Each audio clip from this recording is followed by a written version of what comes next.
There's a building on the Harvard campus called Cruft Hall, where they invented the basis for radio and radar. In the 1900, 1910, 1920, Cruft Hall was the physics building. And in the 1930s and 40s, the physicists just kept leaving all their stuff stacked up in the windows. And rooms became filled with junk that was left over from pre-technology days. And eventually, the physicists moved to the building next door, and Cruft Hall just filled to the brim with old radar tubes and everything else. And the term Cruft is now used by programmers to describe leftover code, leftover junk that you're not using anymore that's clogging up the system. So it took us a couple of days to get rid of some of the cruft about intent and where you wanted to go and how you wanted to build what you were doing. So now we can get right into very specific things that are going to help you move in the direction that you want to go. We also have plenty of time to talk about your specific projects this morning. Many of you brought new pitches, which is great. You don't have to use all 5 minutes. We're going to do it very quickly with a lot of crispness.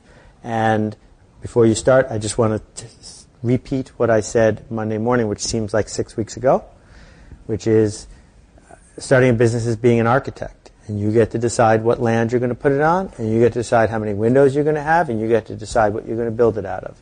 You get to decide whether you want to be on boardwalk or Mediterranean. You get to decide whether you're going to invest 5 houses and then owe the bank, or if you're going to bootstrap the thing. It's completely up to you. So if the deck is stacked against the business you want to do, know that going in, because you don't have to do the business you're going to do. The project is up to you. I hope today, hearing that again in its condensed version, sounds different than it did just 2 days ago, because it should, because it took us a while to take that apart and then restack it back together. The rest of my agenda for today includes tactics. If you want to talk about business plans, spreadsheets, getting meetings, marketing tips or techniques, getting your idea out there, making a ruckus, we can do very detailed, quick conversations about any of those things. Once you realize you have something of value to bring to the table, the way you architect it, the way you talk about it, the way you make choices will have a dramatic impact on whether your good stuff gets to the world. So every day, 2-3 people send me a book. And that's a lot of books for me to keep up on. And many of them are really, really good, better than anything I could ever write. And no one's ever going to read those books. And it's not because the books aren't good. I mean, we can agree that the books are good. It's because the person who wrote the book didn't look at the map and the terrain and understand how to get from the book to the reader. And they wrapped the book in the wrong cover. And they talked about the book in the wrong way. And they pushed the book up the wrong hill. And they made the book the wrong length. And they did all these things because they fell in love with this thing instead of embracing the fact that they had something to make an impact with. And so, when I push back on Kelly or when I push back on Christina and people, what I'm saying is this isn't about whether it's worthy. It's about how do you architect it so that people who don't know you the way you know you will get the point.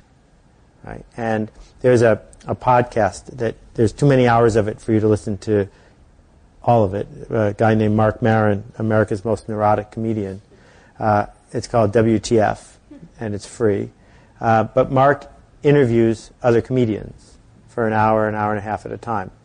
And stand-up comedy is the perfect storm of all of this. You're a stranger, the audience doesn't really know you, you have 4 minutes, 12 minutes, whatever, to make them laugh or fail. And then you have to do it again tomorrow. And when you hear what's going on inside of these stand-up comics, it's exactly what's going on inside of each one of you. But then you see some comics figure out how to get through to people. Right? There's 100 comics who are as funny as Jerry Seinfeld, but only Jerry Seinfeld is a billionaire comic. And only Jerry Seinfeld has put all these words into our vocabulary, blah, blah, blah, blah, blah, because he figured out how to market and bring to market the thing.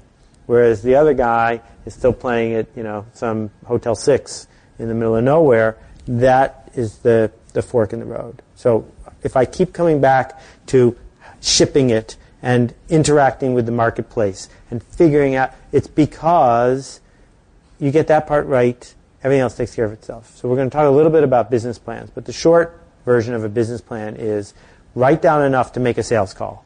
You don't write down enough to raise money. You write down enough to make a sales call. And there's almost nothing you can't make a sales call for that requires your software to be working. Right? That's what PowerPoint is for. So you can assert that your software is working, and then after the sales call works, you can say, I was just kidding, keep your money. Fine, at least you made a sales call. And until you do that, until you figure out how to be in front of somebody, actually asking them for money or the equivalent of money that you need to, putting their name on your website as a partner, whatever it is, you don't have a business. You don't even have a business plan. You just have a dream. Big difference. So when I think about Don's business, the way the Yellow Pages became a multi-billion-dollar company is this.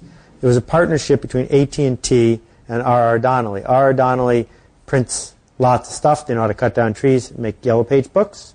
And AT&T figured out how to sell ads in the Yellow Pages. How do you sell ads in the Yellow Pages? Well, here's how you do it.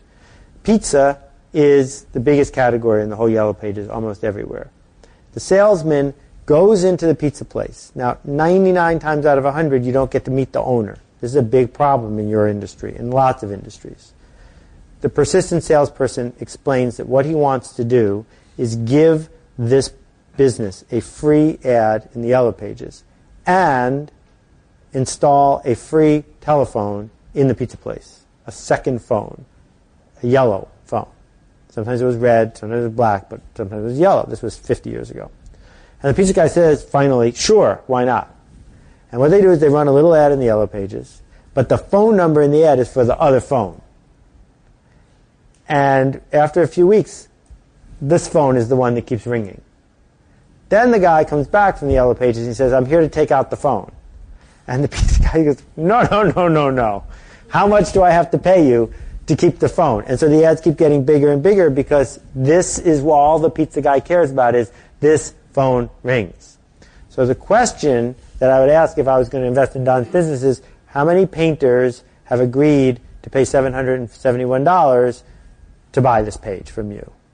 Because if they have, we're in great shape. You don't even need to raise my money because they already paid you.